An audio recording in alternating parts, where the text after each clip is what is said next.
What's up, fam? This is your brother, your boy, the Phoenix. And I was stopping in this morning just to have a quick conversation. I know it's been a couple of weeks, but I've been kind of out of town and on the move. But we're back, and wanted to have a quick conversation with you about a conversation I was having with my chairman of deacons. He asked me a question, and I thought he was crazy, but it was really a teaching moment. And so um, he said, Dick, he was like, who is Satan?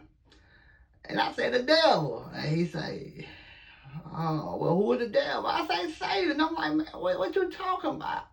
And so, as we were having the conversations, what he taught me was so important that terminology do matter. Words does matter.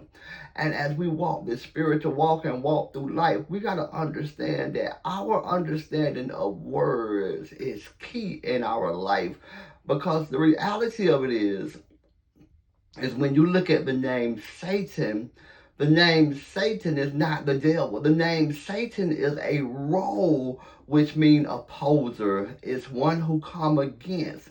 And so when you understand that that's not the devil, or the devil is not Satan, that actually Satan is a role and not a person, then it start help you in your ideology of what you need to be looking for as you move through the world. So here's the thing: in the spiritual world, when we say Satan, we're talking about those things that oppose the ideas of God. And so anything that oppose God, that would be someone acting in a satanic role, in a Satan role. Now, here's the thing about devil. What devil means is false accuser. And so what devil is the actual method, the scheme, the strategy in which used to oppose those things. So now that you know that the strategy is false accusations, the role of deception and lies. So anytime somebody is using false accusations and lies and deception, then they're acting like or they would be considered using the strategy of the devil, because that's all that is. And he brought this to me because he said, well, in the Bible, Jesus told Peter to get behind me, Satan. And he said, so was he calling Peter the enemy? And I was like, well. And then when we looked at it, I realized he was just saying that at this time, Peter was opposing the desires of God. And so if you understand that and you start looking at that, even when we look at Lucifer was actually a king of Babylonian that they were really creating a song against. Lucifer means morning star, and this king had raised himself up through the use of pride. And because of pride showed up in his life, then they associated Lucifer, the enemy who raised up against God and who wanted to be in God's place, with the king of Babylon. And that's where the name Lucifer comes from.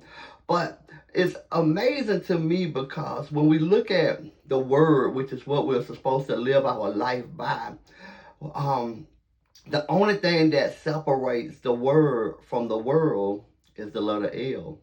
And when you look at the letter L, which could mean Lucifer or lies, but it's a small change in the word that totally changes what that word means. And if you look at the L can only be confused with one other letter, and that's I. And that's what pride is. It's when you start lifting up yourself over everything else. That's pride. And the Bible tells us that pride cometh before the fall. Because whenever I get bigger than the love of my neighbor, then I'm setting myself up for a fall. And so this morning, I just want to stop in to help you get some clarity and some understanding on what Satan mean, what devil mean, and then the actual thing that caused the archangel to fall from heaven was his pride, which was a lifting up of I. And that means you and I have to be careful on how we lift ourselves up and how we look at ourselves, and we have to remain humble and keep ourselves in the playbook, because the reality of it is either you or I can walk in the role of Satan or the devil. This is your brother the Phoenix saying good morning, God bless, love you, peace.